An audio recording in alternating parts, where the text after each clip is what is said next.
air hujan. Air hujan adalah air yang berada di atas ciptaannya. Itu adalah air yang suci. Adalah air yang suci.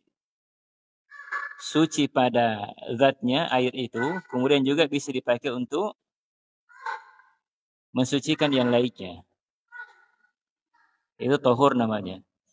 Jadi namanya tohur adalah air yang berada di atas penciptaannya, air yang zatnya suci, airnya suci dan bisa mensucikan.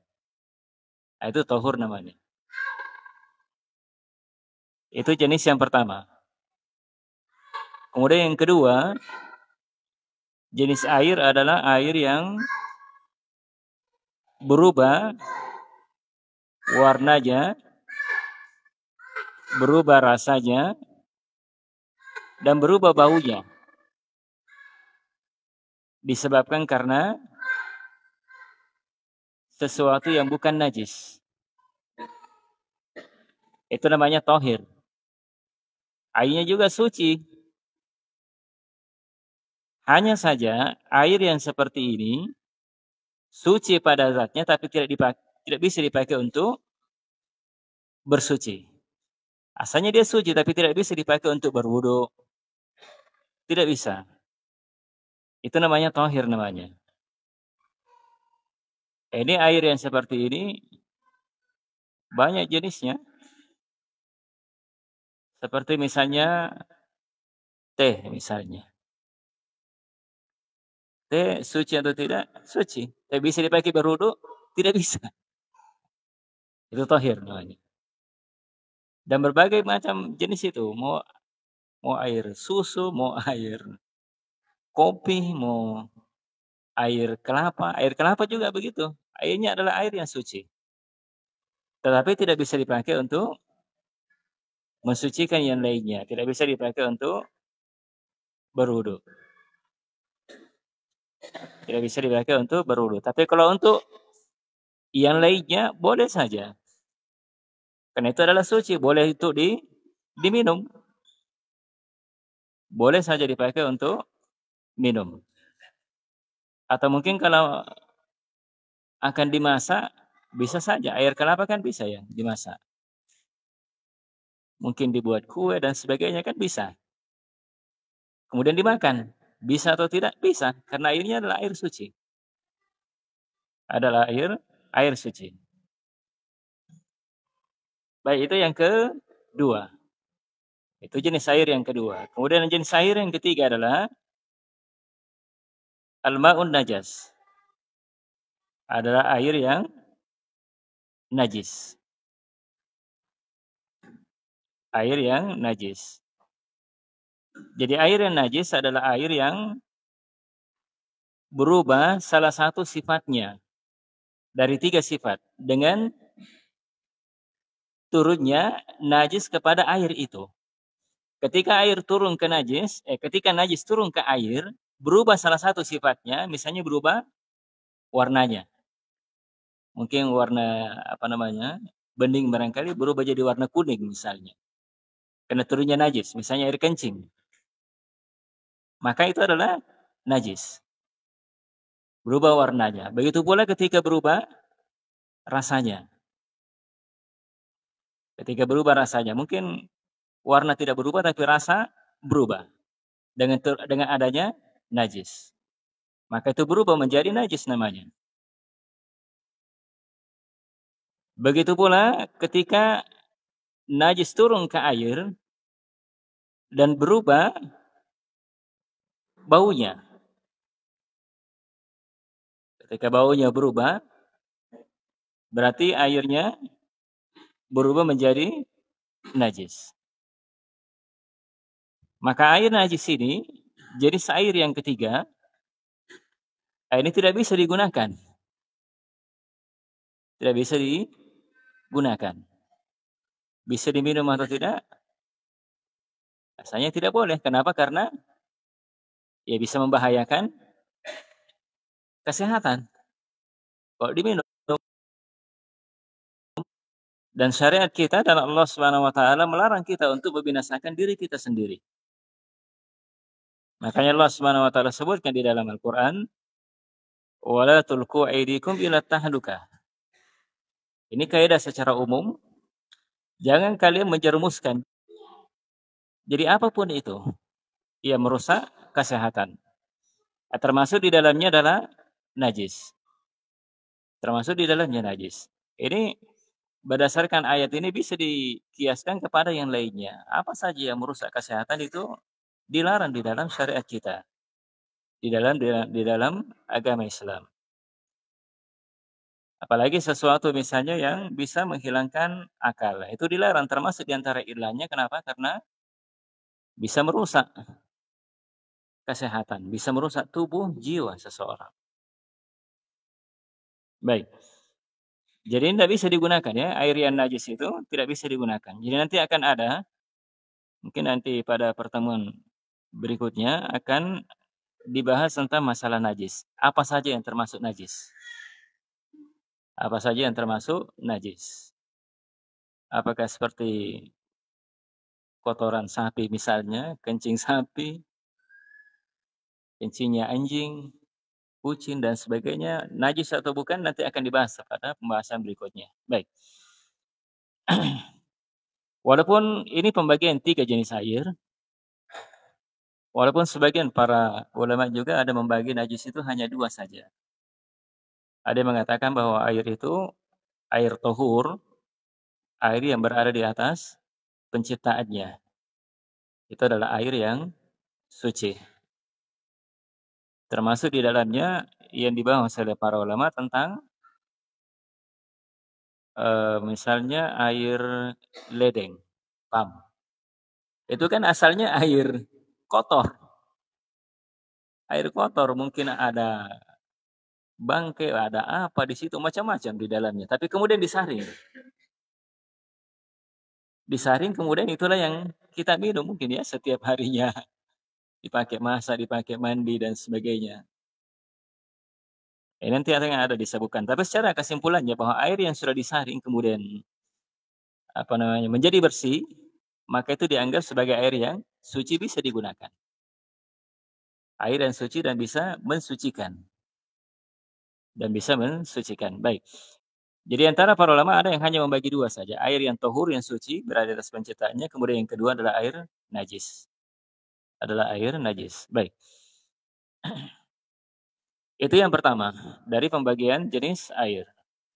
Kemudian yang kedua, disebutkan oleh pengarang dari kitab Fiqhul Muyassar, adalah beliau sebutkan di sini, penyebutan tentang hukum sebagian dari hukum-hukum air. Hukum air. Jadi itu tadi ketika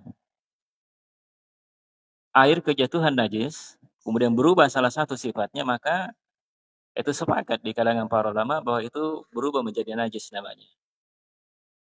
Menjadi najis. Tetapi kalau misalnya air itu kejatuhan benda yang bukan najis, asalnya adalah seperti tadi, adalah tohir, air yang airnya suci, tetapi hanya tidak bisa digunakan untuk bersuci. Tidak bisa dipakai untuk bersuci. Misalnya seperti air misalnya. Kemudian air itu kejatuhan sabun misalnya. Masuk sabun misalnya. Berubah. Mungkin berubah baunya, berubah warnanya. Airnya tetap suci, hanya saja tidak bisa dipakai berwudu. Hanya saja tidak bisa dipakai berwudu. Baik. Kemudian di sini disebutkan ada sebagian hukum yang berkaitan dengannya. Misalnya air itu idza taghayyara al-ma'u bi tahirin. Atau ghairi mumazajin.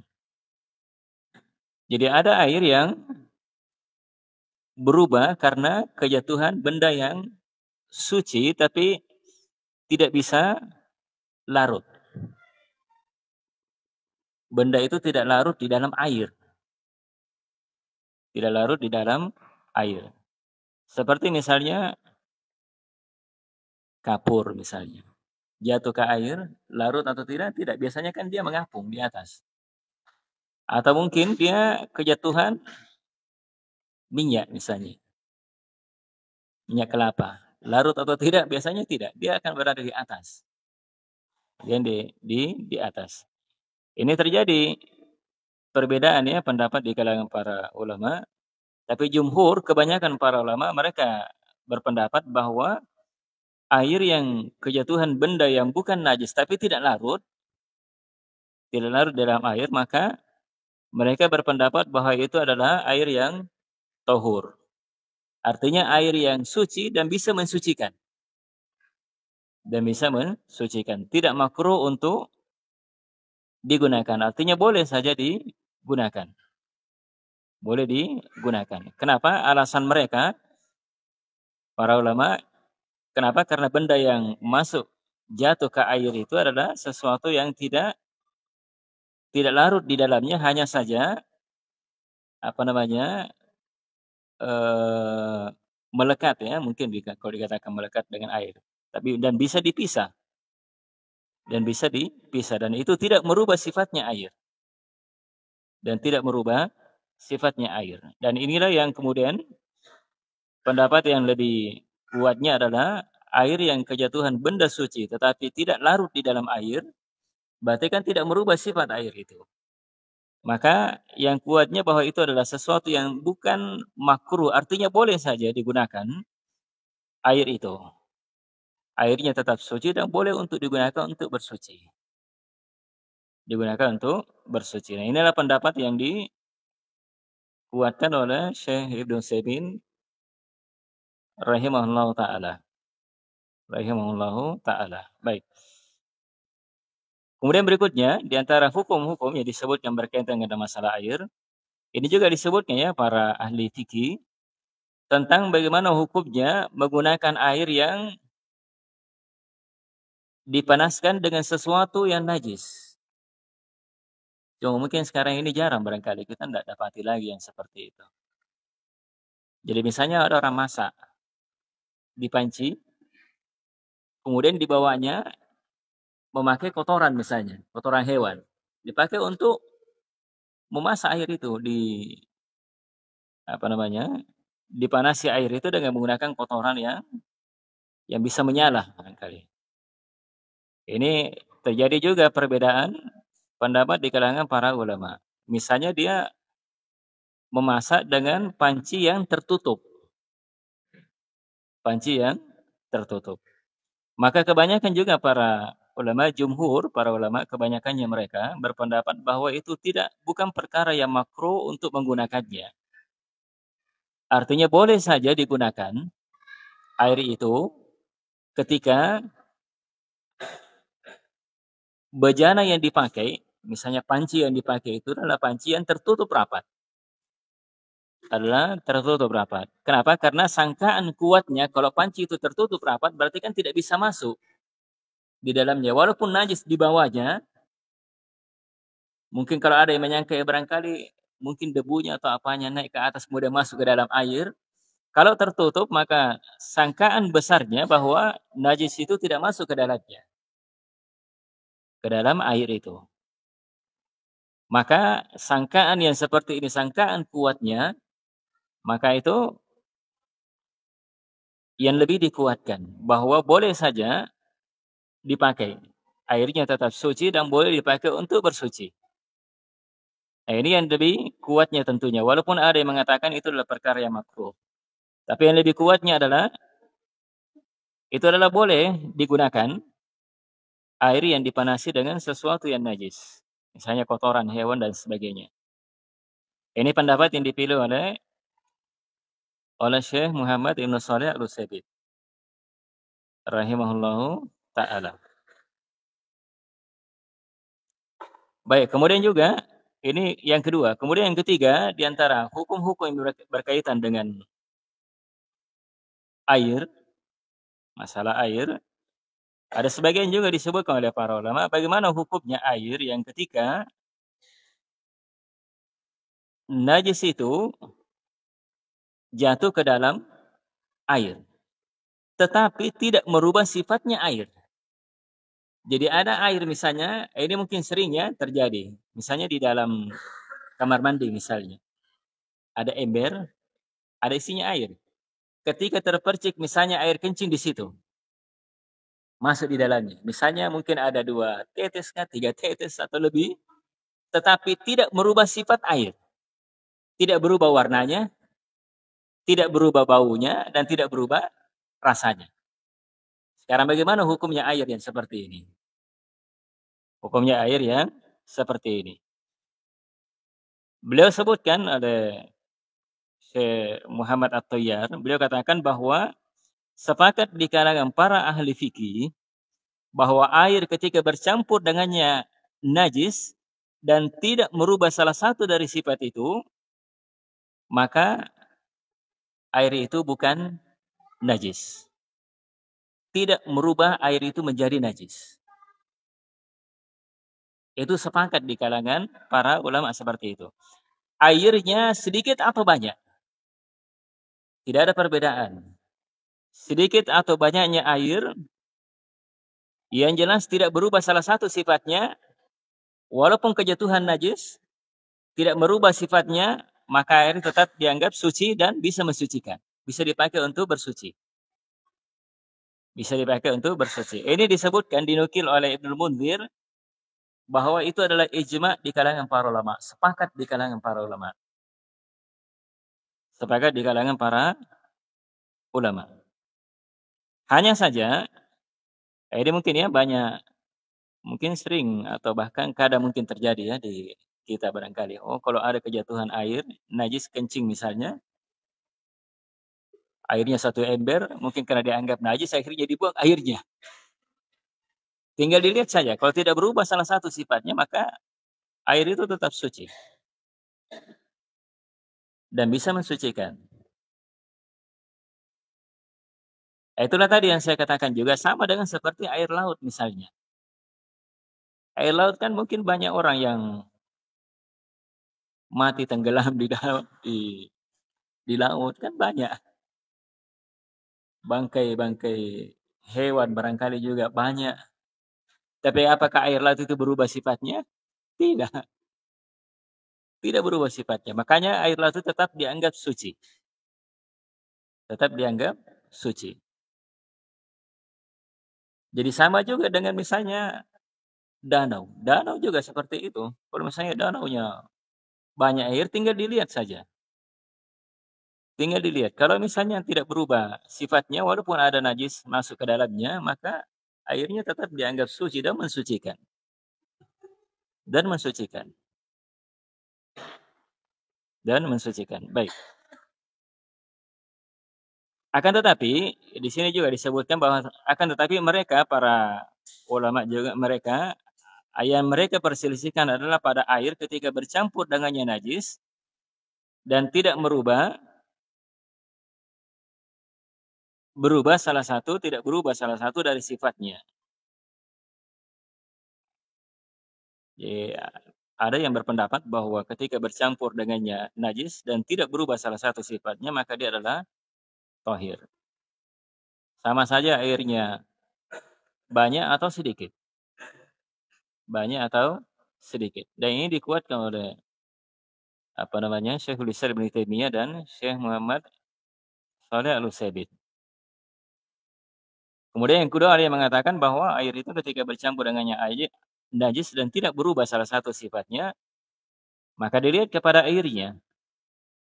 Dilihat kepada airnya. Apakah dia, karena ada hadis yang mengatakan juga tentang masalah kullah. Kalau dia 1 kullah atau 2 kullah, maka berarti tidak berubah menjadi najis. Tidak berubah menjadi najis. Jadi 1 kullah itu sekitar 160 liter. Ya, kalau 2 kullah berarti sekitar 320 liter, lebih sedikit. Itu 2 kullah. Ada yang mengatakan kalau airnya 2 kullah atau 1 kullah, maka ketika masuk padanya najis, maka dianggap kurang dari 1 kullah, kurang dari 160 liter, maka mereka menganggap kalau kemasukan najis, walaupun tidak berubah salah satu dari sifatnya, mereka menganggap bahwa air itu sudah menjadi najis. Sudah menjadi najis. Baik. Tetapi yang kuatnya itu tadi, bahwa sedikit atau banyaknya, kalau air itu kemasukan, kejatuhan najis padanya, tidak merubah salah satu dari sifatnya, maka air itu tetap suci dan mensucikan. Dalilnya adalah dari hadis Nabi Shallallahu Alaihi Wasallam. Dari hadis riwayat Imam Ahmad dan yang lainnya, Nabi Sallallahu Alaihi Wasallam katakan al-ma'u tahurun la yunajjisuhu syai'un. Air itu adalah air yang suci dan tidak ada sesuatu yang menajiskannya. Tidak ada sesuatu yang menajiskannya. Artinya airnya sedikit atau banyak, maka air itu tidak menjadi najis kalau tidak berubah salah satu dari sifatnya. Tidak berubah salah satu dari sifatnya. Baik. Itu dari pembahasan ini masalah najis, ya, masalah air yang kejatuhan najis.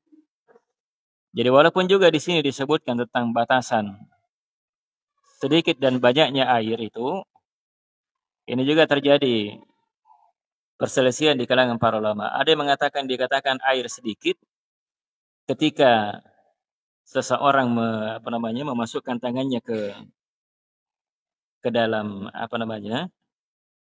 air, di ujung air itu, maka di ujung yang lainnya itu ikut bergerak airnya.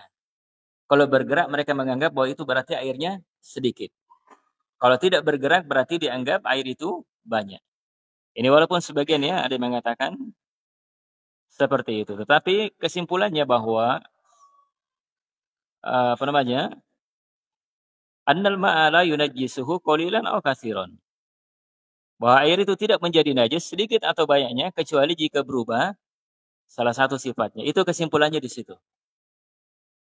Kesimpulannya seperti itu. Baik.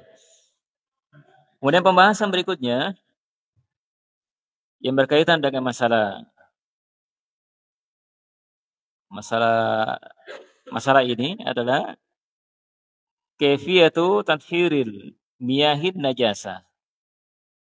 Sekarang bagaimana caranya mensucikan air itu dari najis?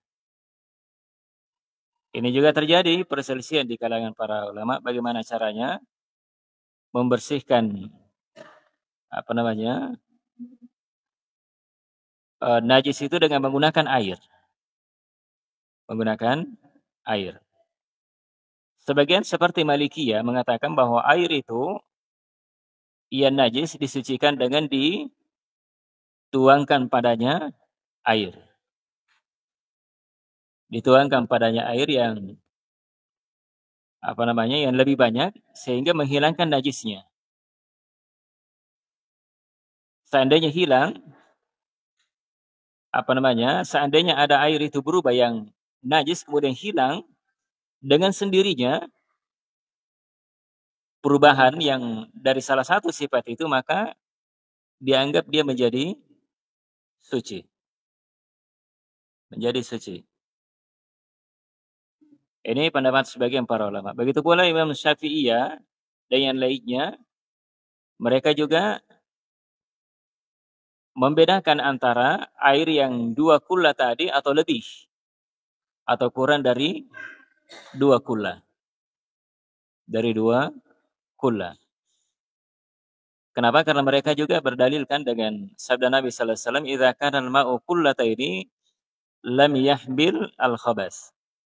Mereka mengatakan bahwa air itu ketika dia 2 kula, artinya minimal 320 liter, maka itu tidak membawa najis. Artinya kalau dia sudah 2 kula, 320 liter, berarti air itu tidak menjadi najis walaupun kejatuhan najis padanya. Ini ada sebagian juga yang mengatakan seperti itu ya.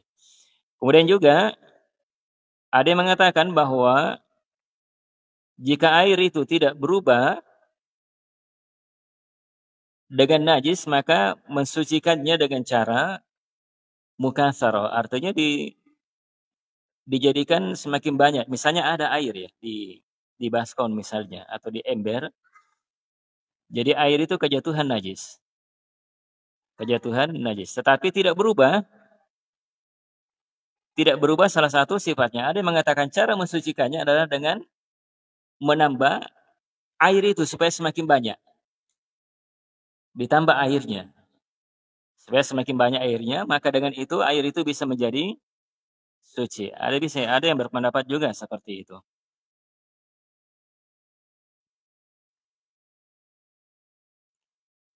Tapi kemudian beliau katakan bahwa Syekh At-Tayyar mengatakan dia berpendapat bahwa berpendapat melihat bahwa mensucikan air yang najis itu dengan jalan apa saja akan dihasilkan dengannya akan bisa menjadi suci dengan cara seperti di atas tadi. Apakah dituangkan padanya air seperti misalnya A'rabi ketika masa Nabi sallallahu alaihi wasallam yang kencing di masjid. Tapi di masjid di masa Nabi sallallahu alaihi wasallam kan bukan tegel seperti sekarang tidak, tetapi dari tanah.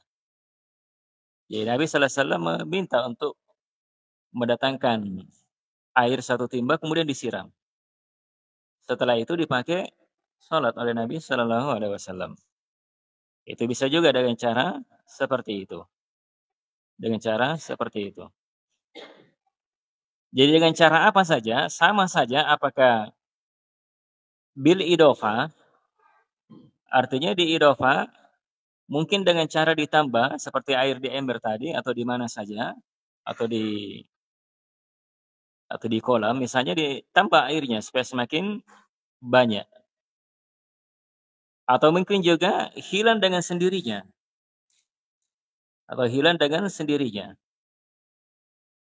Ya misalnya air yang kena sinar matahari. Ya kena sinar matahari kemudian berubah air itu, berubah sehingga tidak ada lagi berbau lagi, tidak berubah warnanya sudah kembali warna normal misalnya. Kemudian rasanya juga seperti biasa, maka berarti dia dianggap suci. Suci dengan sendirinya walaupun dengan hanya terkena sinar matahari saja. Atau mungkin juga dengan dikeluarkan. Ini kalau memungkinkan ya, dikeluarkan najisnya. Atau selain daripada itu. Atau selain daripada cara-cara seperti itu. Jadi kapan hilang? Itu saja sebenarnya. Kesimpulannya kapan sudah hilang dari sifat air tadi itu yang terkena najis.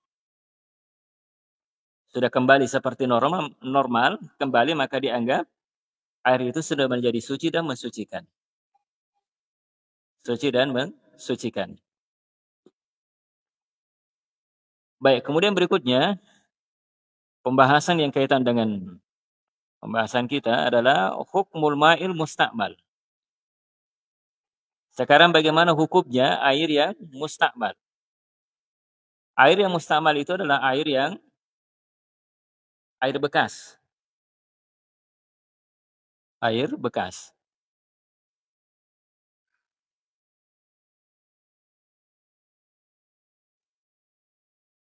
Misalnya air yang musta'mal, air yang ketika ada orang bersuci dari hadas. Sekarang sisa airnya boleh dipakai atau tidak? Atau misalnya ada air yang dipakai untuk menghilangkan najis. Menghilangkan najis. Jadi sisa airnya itu boleh dipakai atau tidak? Walam tataghayyar awsafuhu, tapi tidak berubah sifatnya. Tidak berubah sifatnya. Ini berselisih ya di kalangan para fuqaha seperti mazhab Hanafiyah. Kalau Hanafiyah mengatakan bahwa annahu yasluhu li taharatin minal khabatsin min hadasin. Kalau dia katakan ya boleh saja dipakai untuk bersuci dari sesuatu yang dipakai bersuci dari najis, artinya dia menghilangkan najis dengannya, kemudian dipakai untuk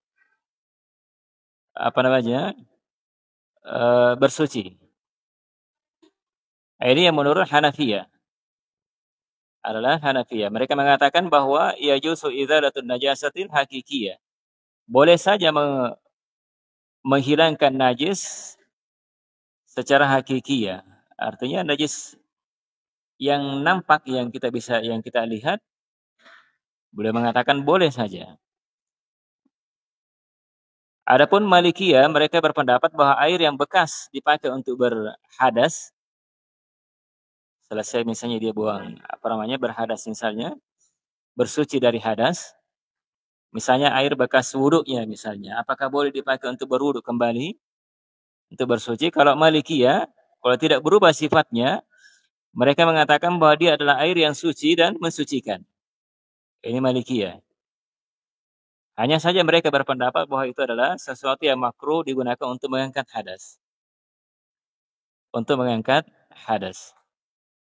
Artinya, kalau dipakai untuk mengangkat hadas, mereka mengatakan itu makruh, walaupun mereka membolehkannya. Tetapi itu sesuatu yang makruh. Adalah yang makruh. Baik, kemudian, adapun Hambaliyah, di sisi mereka ada dua riwayat dari sisi mereka. Ini pendapat dari mazhab Imam Ahmad bin Hanbal. Mereka mengatakan yang pertama adalah, mereka mengatakan itu adalah airnya suci, tetapi tidak bisa dipakai untuk mensucikan. Airnya tetap suci, tidak bisa dipakai untuk mensucikan. Artinya tidak bisa mengangkat hadas. Tidak bisa mengangkat hadas. Tidak bisa dipakai untuk berwudu. Tidak bisa dipakai untuk mandi janabah misalnya. Mereka mengatakan itu tidak bisa menghilangkan najis. Tidak bisa menghilangkan najis. Pendapat yang lainnya, dia mengatakan, pendapat yang kedua dari Imam Ahmad, mereka mengatakan itu adalah airnya suci dan mensucikan. Airnya suci dan mensucikan. Inilah pendapat yang kemudian dipilih oleh Syekhul Islam Ibnu Taimiyah dan Syekh Muhammad Shalih Al-Utsaimin. Dan ini pendapat yang lebih kuatnya tentunya, bahwa asalnya adalah air yang suci dan mensucikan di atas penciptaannya. Ketika tidak ada yang memalingkannya, dalil syar'i yang memalingkan dari asalnya, maka dia tetap dianggap air suci dan bisa dipakai untuk berwudu, bisa dipakai untuk mandi. Bisa dipakai untuk mandi. Walaupun air itu bekas. Karena itu pernah ya Nabi sallallahu alaihi wasallam seperti itu. Misalnya air bekas adonan misalnya. Atau kemudian juga Maimunah pernah mandi janabah, sisa airnya dipakai oleh Nabi sallallahu alaihi wasallam. Dipakai Nabi sallallahu alaihi wasallam berwudu, dipakai Nabi sallallahu alaihi wasallam mandi kembali. Berarti itu menunjukkan bahwa air yang mustakmal itu air bekas yang dipakai adalah airnya suci dan bisa mensucikan. Suci dan mensucikan.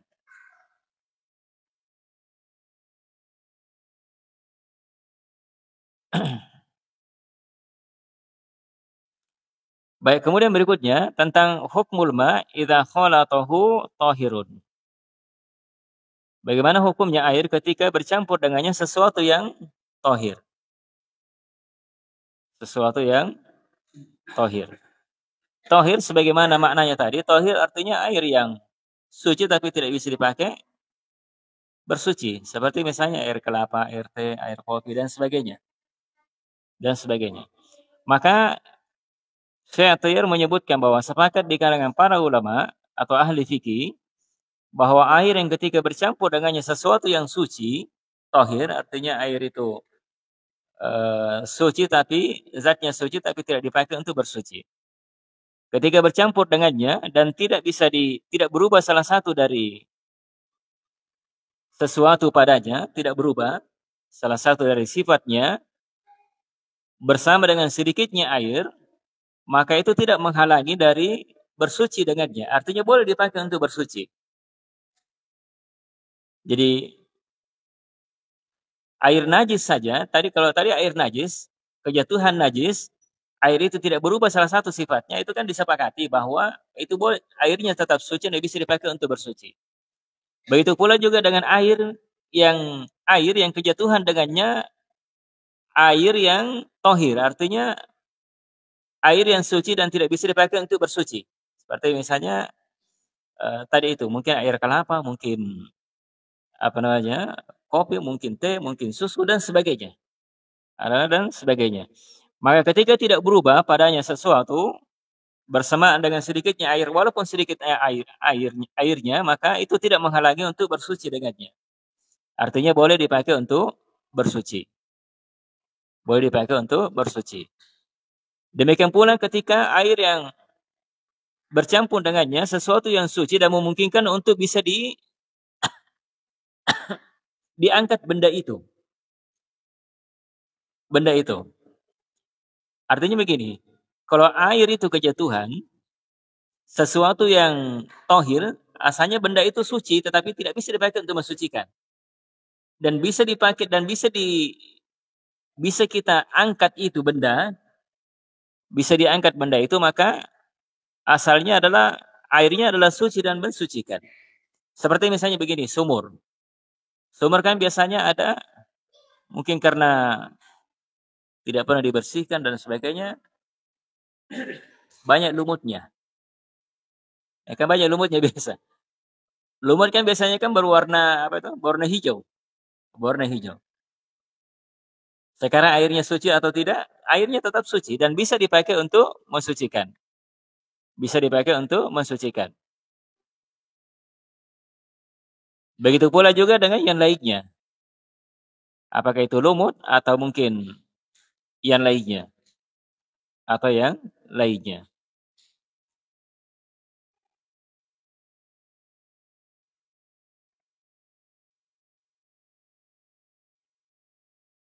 Sebagian juga menyebutkan contoh ketika air itu kejatuhan air sabun. Sabun misalnya. Kemudian dia berubah air itu. Ini berselisih di kalangan para ulama tentang masalah ini. Kejatuhan air, sabun, misalnya kejatuhan padanya. Kalau misalnya air itu, sabunnya bisa diangkat dan bisa diangkat sabunnya, maka sebagian ulama menyebutkan bahwa airnya adalah suci dan bisa dipakai untuk bersuci. Bisa dipakai untuk bersuci. Mereka, pendalilan mereka dengan firman Allah Subhanahu wa taala, "Falan tajidu ma'an fatayammamu." Jika kalian tidak mendapati air, maka tayamumlah kalian. Tayamumlah kalian. Maka di dalam ayat ini Allah Subhanahu wa taala memerintah hambanya untuk menggunakan air ketika dia ingin sholat. Tetapi Allah Subhanahu wa taala tidak membolehkan bertayamum kecuali ketika tidak ada air. Tidak ada air dan tidak memiliki kemampuan untuk menggunakannya. Ketika ada orang tidak mampu menggunakan air, maka boleh dia bertayamum walaupun ada air. Walaupun ada air. Ya misalnya ada orang panas badannya. Panas badannya. Kalau dia pakai air, mungkin akan semakin panas badannya. Akan semakin menambah berat sakitnya. Maka orang yang seperti ini walaupun ada air, boleh dia bertayamum padanya. Karena itu bisa membahayakan dirinya. Membahayakan dirinya.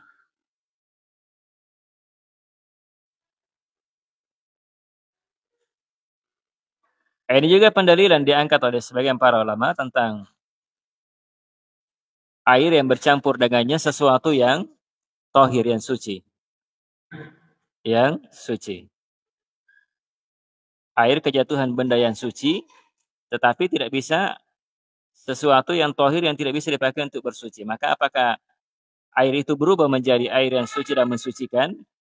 Maka pendalilannya itu boleh saja air itu suci dan mensucikan.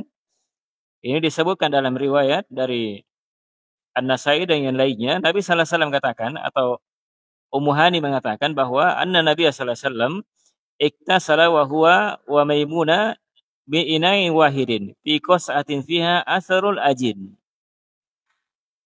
Nabi sallallahu alaihi wasallam mandi dan bersama dengan Maimunah, istri Nabi sallallahu alaihi wasallam, pada satu bejana. Pada satu bejana.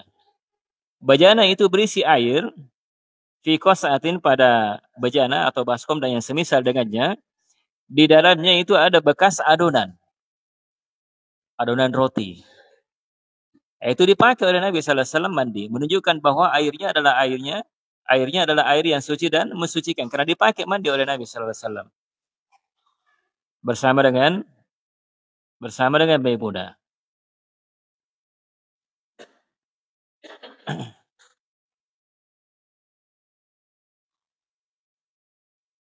Baik, kemudian pembahasan berikutnya adalah bagaimana hukumnya bersuci seorang laki-laki. Dia bersuci dengan sisa air perempuan. Jadi sisa air dari perempuan, misalnya ada perempuan yang berwudu misalnya, sisa airnya dipakai oleh laki-laki untuk berwudu kembali.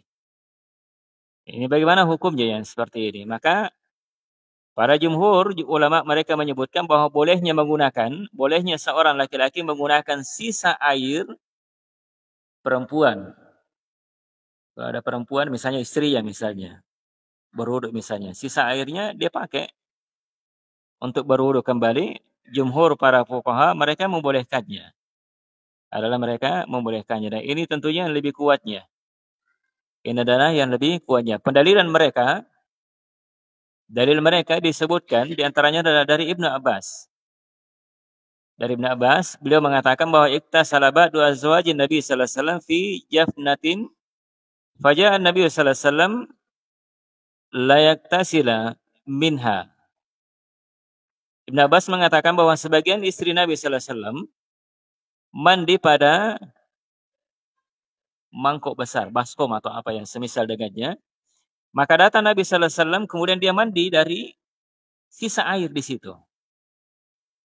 Sisa air dari istrinya. Maka berkata istri Nabi sallallahu alaihi wasallam, dia mengatakan inni kuntu junuban. Dia berkata kepada Nabi sallallahu alaihi wasallam mengatakan bahwa saya junub. Artinya sisa air saya itu kan sisa air yang saya pakai untuk mandi junub. Maka kata Nabi sallallahu alaihi wasallam, innal ma'a la yajnub.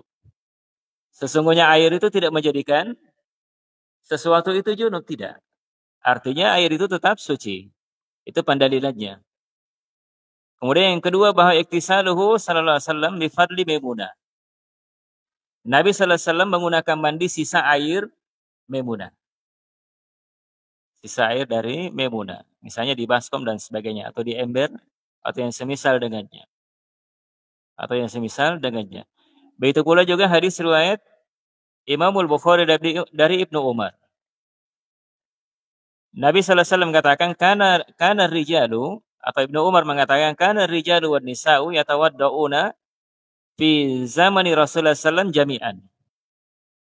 Ibnu Umar mengatakan adalah laki-laki dan wanita mereka berwudu pada masa Nabi sallallahu alaihi wasallam jami'an seluruhnya. Artinya mereka sama-sama. Ya mungkin ini terjadi pada saat belum turunnya ayat hijab barangkali. Ayat hijab.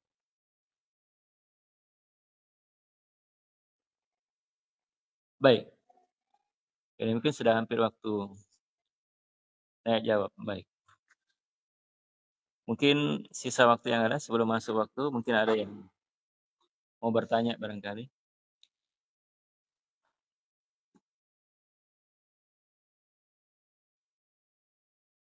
Iya.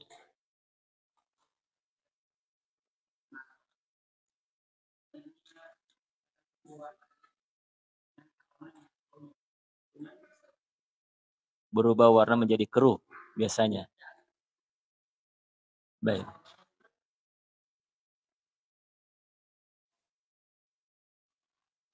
Sama dengan air sungai. Air sungai kan kadang berubah menjadi warna apa itu? Kekuning-kuningan ya atau coklat ya atau bagaimana ya? Yang seperti itulah. Tetapi air sungai itu dia berubah warnanya karena apa? Biasanya karena pengaruh tanah yang bercampur dengannya. Campur dengan air itu sehingga berubah warnanya seperti itu.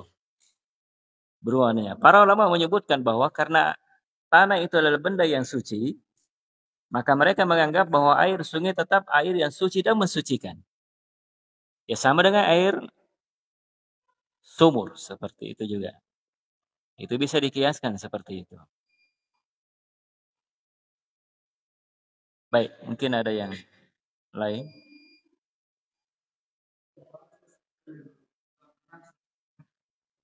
kolam renang. Kalau kolam renang biasanya kan kebanyakannya yang diisi itu banyak kaporit biasanya di dalamnya. Ikan bau kaporit lah biasanya. Nah, kaporit itu tujuannya untuk membersihkan bakteri, membersihkan apa sajalah yang di dalam di situ. Itu sama dengan apa namanya air pam. Air pam itu kan bersih disebabkan karena banyaknya apa mungkin semacam kaporit yang dimasukkan ke dalamnya. Makanya air pam kadang-kadang kan bau kaporit. Nah, itu para ulama menyebutkan nanti akan juga disebutkan kalau air itu menjadi bersih disebabkan karena apa namanya seperti kaporit benda itu kan benda yang suci namanya, bukan benda yang najis tapi suci. Maka airnya dianggap adalah air yang suci. Air yang suci dan mensucikan. Jadi walaupun sebagian ya di kolam renang itu kan kadang ada yang kalau berenang di dalamnya kencing di situ, ya kan ada seperti itu. Dilihat saja adanya. Kalau tidak berubah, salah satu dari sifatnya maka tetap dianggap suci. Itu kesimpulannya seperti itu. Baik, iya.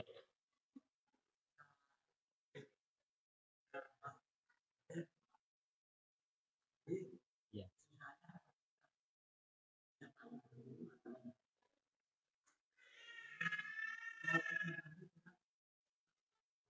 Iya.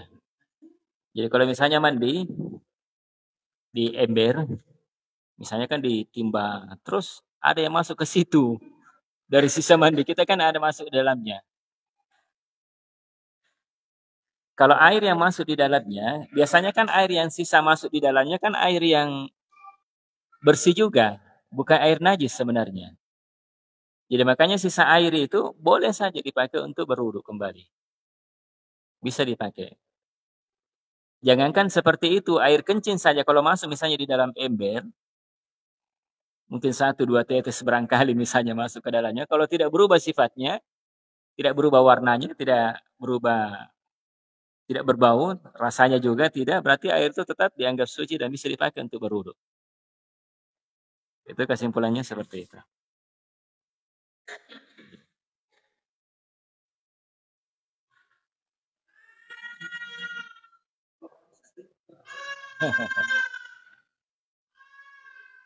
Iya baik. Ah, bercampur dengan sabun. Kalau tadi kesimpulannya tentang dia sabun,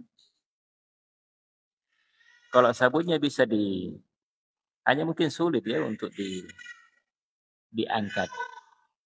Ya kalau mau sebenarnya keluar dari perselisihan lebih bagus ambil kalau berubah warnanya, berubah baunya, berubah menjadi air sabun, maka ambil air lain untuk berwudu. Jangan pakai air sabunnya. Iya.